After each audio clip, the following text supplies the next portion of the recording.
Hi friends, ಇದು ಮಸ್ತ್ ಮಗ ಚಾನೆಲ್ನ ಇಂಟರ್ನ್ಯಾಷನಲ್ ಬುಲೆಟಿನ್ ಸುತ್ತು ಜಗತ್ತು. ಇಸ್ರೇಲ್ ಬಗ್ಗೆ ಮತ್ತೊಂದು ಸ್ಫೋಟಕ ಆರೋಪ ಕೇಳಿಬಂದಿದೆ.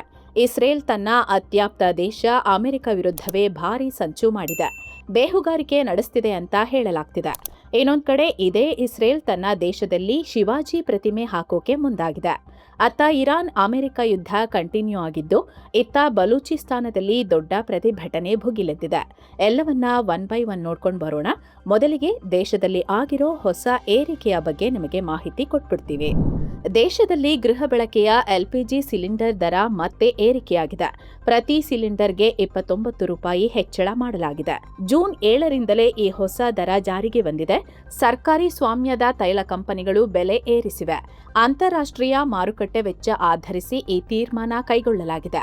ಈ ಮೂಲಕ ಕಳೆದ 3 ತಿಂಗಳಲ್ಲಿ 2ನೇ ಸಲ ರೇಟ್ ಜಾಸ್ತಿ ಮಾಡಿದಂತಾಗಿದೆ. ಕೊನೆ ಸಲ ಮಾರ್ಚ್ 7ರಂದು 60 ರೂಪಾಯಿ ಹೆಚ್ಚಳ ಮಾಡಲಾಗಿತ್ತು. ಗಲ್ಫ್ ಯುದ್ಧದಿಂದಾಗಿ ಈ ದರ ಏರಿಕೆಯಾಗಿದೆ ಅಂತ ಸರ್ಕಾರಿ ಕಂಪನಿಗಳು ಹೇಳಿವೆ. ಇನ್ನು ಹೊಸ ದರದ ಬಳಿಕ ದಿಲ್ಲಿಲಿ ಸಿಲಿಂಡರ್ ಬೆಲೆ 942 ರೂಪಾಯಿ ಆಗಿದೆ.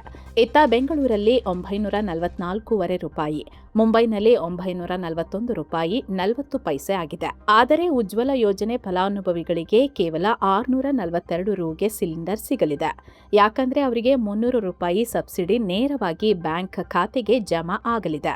ಇನ್ನು ದರ ಏರಿಕೆಗೆ ವಿಪಕ್ಷಗಳು ತೀವ್ರ ಖಂಡನೆ ವ್ಯಕ್ತಪಡಿಸಿವೆ. ಕಾಂಗ್ರೆಸ್ ಪ್ರಧಾನಿ ಮೋದಿಯವರನ್ನ ಇನ್ಫ್ಲೇಷನ್ ಮ್ಯಾನ್ ಅಂತ ಟೀಕಿಸಿದೆ.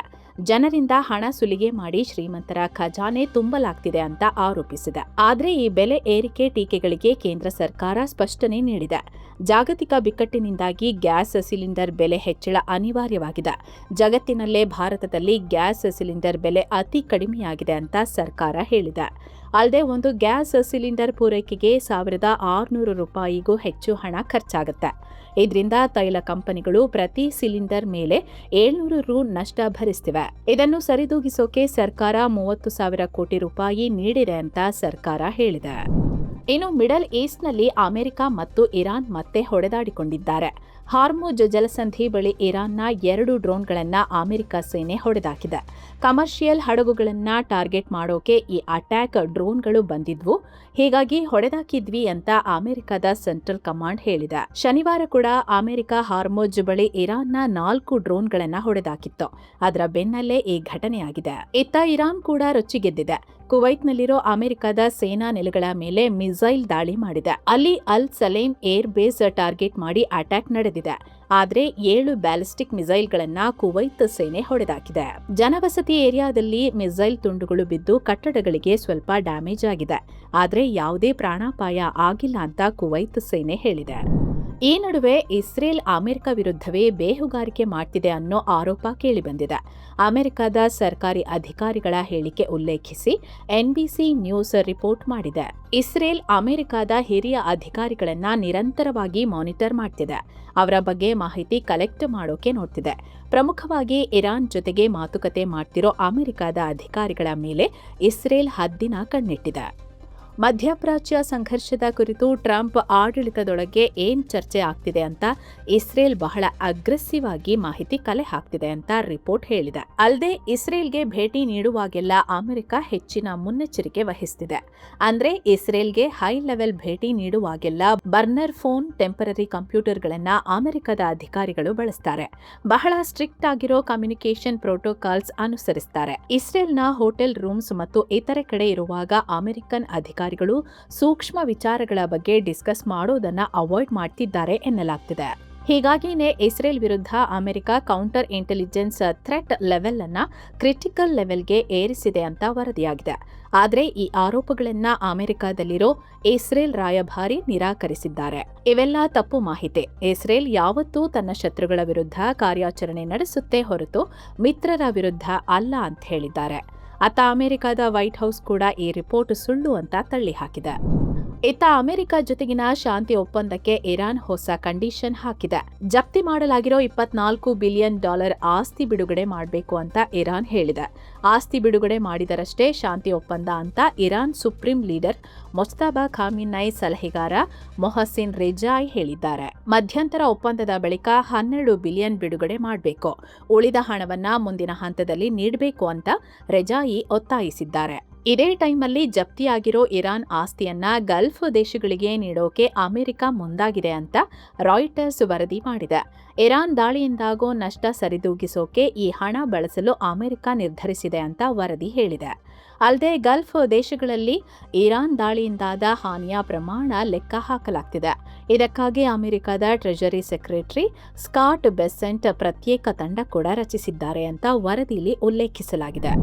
ಇನ್ನು ಸ್ನೇಹಿತರೆ, ಕಾಮಾಖ್ಯ ಶಕ್ತಿಪೀಠ, ಬ್ರಹ್ಮಪುತ್ರ ನದಿ, ಉಮಾನಂದ ದೇಗುಲ, ವಶಿಷ್ಠ ಆಶ್ರಮ ಎಲ್ಲವನ್ನ ನೋಡ್ಕೊಂಡು ಬರಬೇಕು ಅಂದ್ರೆ 7 ಸ್ಯಾಂಡ್ಸ್ ಟೂರಿಸಂನವರು ಟ್ರಿಪ್ ಆಯೋಜನೆ ಮಾಡ್ತಿದ್ದಾರೆ. All inclusive package. ಆಸಕ್ತರು ಈ ನಂಬರ್ಗೆ ಕಾಲ್ ಮಾಡಿ ಹೋಗಿ ಬರ್ಬೋದು. Pope on war. ಈ ನಡುವೆ ಅಮೆರಿಕ ಇರಾನ್ ಯುದ್ಧದ ಕುರಿತು ಪೋಪ್ ಲಿಯೋ ಮಹತ್ವದ ಹೇಳಿಕೆ ನೀಡಿದ್ದಾರೆ.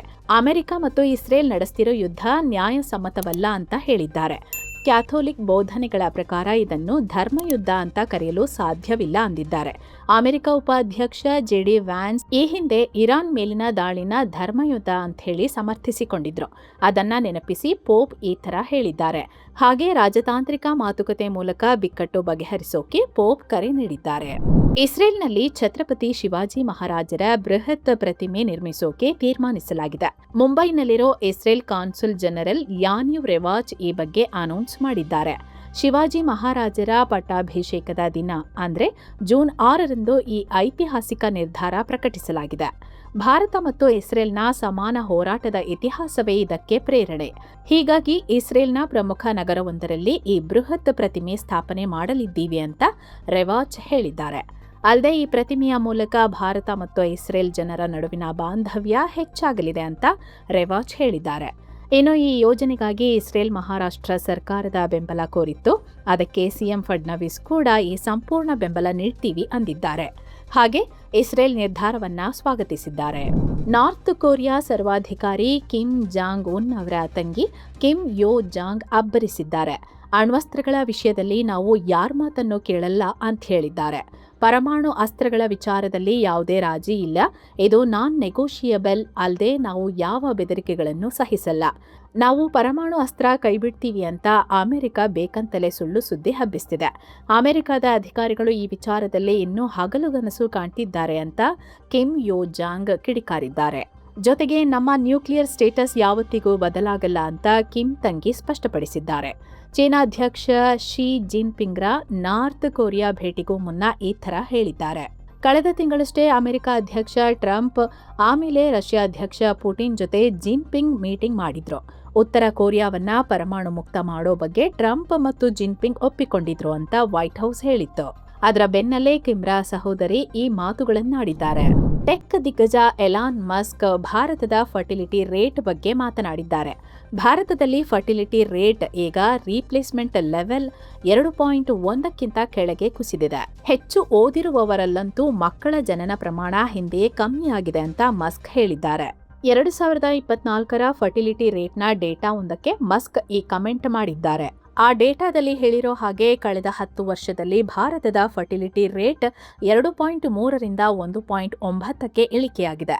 ದೆಹಲಿಯಲ್ಲಂತೂ ಮಕ್ಕಳ ಜನನ ಪ್ರಮಾಣ 1.2 ಇದೆ. ಇದು ಫಿನ್ಲ್ಯಾಂಡ್ಗಿಂತಲೂ ತುಂಬಾ ಕಡಿಮೆ.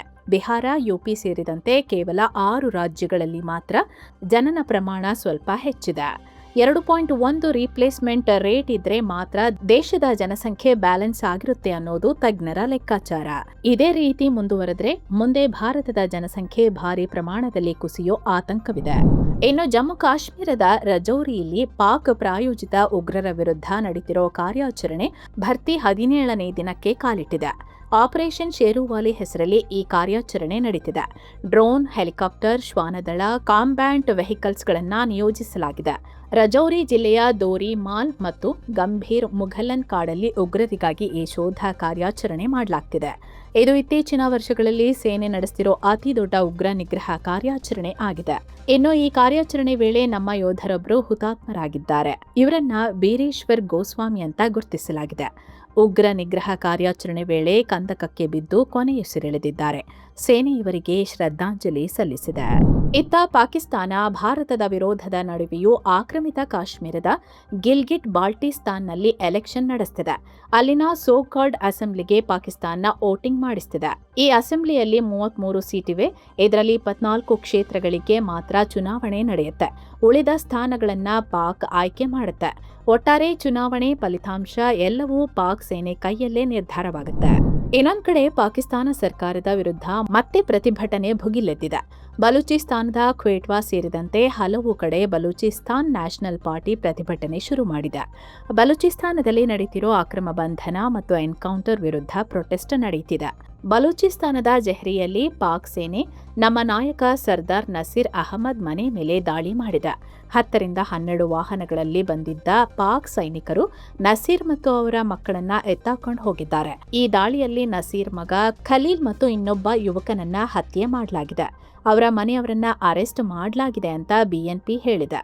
ಹೀಗಾಗಿ ಇದರ ಬಗ್ಗೆ ತನಿಖೆ ಮಾಡಬೇಕು, ಇಲ್ಲದಿದ್ರೆ ಮುಂದೆ ಆಗೋ ಅನಾಹುತಕ್ಕೆ ಪಾಕ್ ಸರ್ಕಾರವೇ ಹೊಣೆಯಾಗುತ್ತೆ ಅಂತ ಬಿಎನ್ಪಿ ಎಚ್ಚರಿಕೆ ನೀಡಿದೆ. ಭಾರತ ಮತ್ತು ನೇಪಾಳ ನಡುವೆ ದ್ವಿಪಕ್ಷೀಯ ಮಾತುಕತೆ ನಡೆದಿದೆ.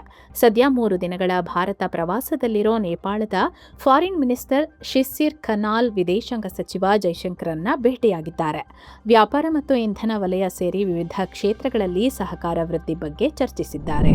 ಅಮೆರಿಕದ ಓಹಿಯೋ ಪ್ರಾಂತ್ಯದ ಟೊಲೋಡೋ ಪ್ರದೇಶದಲ್ಲಿ ಭೀಕರ ಗುಂಡಿನ ದಾಳಿ ನಡೆದಿದೆ. ಪರಿಣಾಮ 12 ಜನ ಗಂಭೀರ ಗಾಯಗೊಂಡಿದ್ದಾರೆ. ಓಲ್ಡ್ ವೆಸ್ಟ್ ಎಂಡ್ ಉತ್ಸವದಲ್ಲಿ ಶನಿವಾರ ಸಂಜೆ ಈ ಘಟನೆ ನಡೆದಿದೆ. ಆರೋಪಿಗಳು ಪರಾರಿಯಾಗಿದ್ದಾರೆ. ಸ್ಥಳದಲ್ಲಿ ದುಷ್ಕರ್ಮಿಗಳು ಬಿಟ್ಟು ಹೋದ ಬಂದೂಕು ಪತ್ತೆಯಾಗಿದೆ. ದಾಳಿಕೋರರ ಪತ್ತೆಗೆ ಪೊಲೀಸರು ಶೋಧ ಕಾರ್ಯ ಆರಂಭಿಸಿದ್ದಾರೆ. ದಾಳಿಗೆ ನಿಖರ ಕಾರಣ ತಿಳಿಯೋಕೆ ತನಿಖೆ ನಡೆಸಲಾಗುತ್ತಿದೆ. ಅಮೆರಿಕದ ಫಿಲಿಡೆಲ್ಫಿಯಾದಲ್ಲಿ ಭಾರತೀಯ ಮೂಲದ 28 ವರ್ಷದ ಆನ್ಶುಲ್ ಕುಂಚಾ ಅನ್ನೋರನ್ನ ಹತ್ಯೆ ಮಾಡಲಾಗಿದೆ. ಇವರು ಅಲ್ಲಿನ ರೆಸ್ಟೋರೆಂಟ್ನಲ್ಲಿ ಕೆಲಸ ಮಾಡ್ತಿದ್ರು.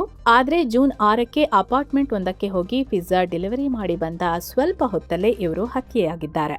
ಅಲ್ಲಿನ ಪೊಲೀಸರು ಈ ಮಾಹಿತಿ ನೀಡಿದ್ದಾರೆ. ಶಾಕಿಂಗ್ ವಿಚಾರ ಅಂದ್ರೆ ಪಿಜ್ಜಾ ಡೆಲಿವರಿ ಆಗಿರೋ ಅಪಾರ್ಟ್ಮೆಂಟ್ ಖಾಲಿ ಇದೆ. ಅಲ್ಲಿ ಜನರೇ ವಾಸಿಸ್ತಿಲ್ಲ.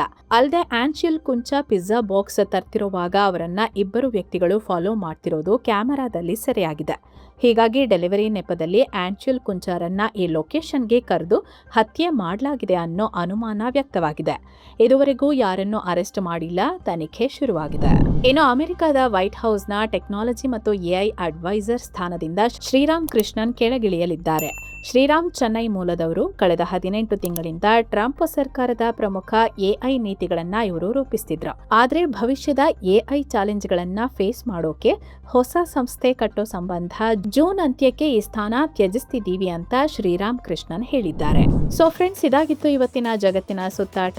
ಇನ್ನು ವಿಡಿಯೋ ಕೆಳಗೆ ಜಾಯಿನ್ ಆಪ್ಷನ್ ಇದೆ, ಆಸಕ್ತರು ಜಾಯಿನ್ ಆಗ್ಬೋದು. ಇದರಿಂದ ನಿಮಗೆ ವಿಶೇಷ ವಿಡಿಯೋಗಳು ಸಿಗುತ್ತೆ. ಹಾಗೆ ನಮ್ಮ ತಂಡಕ್ಕೆ ಬೆಂಬಲ ಕೊಟ್ಟಂತೆಯೂ ಆಗುತ್ತೆ. ಆಸಕ್ತರು ಕನ್ಸಿಡರ್ ಮಾಡ್ಬೋದು. ಹೀಗೆ ಮತ್ತೆ ಭೇಟಿ ಆಗ್ತಿರೋಣ. ನಮಸ್ತೆ.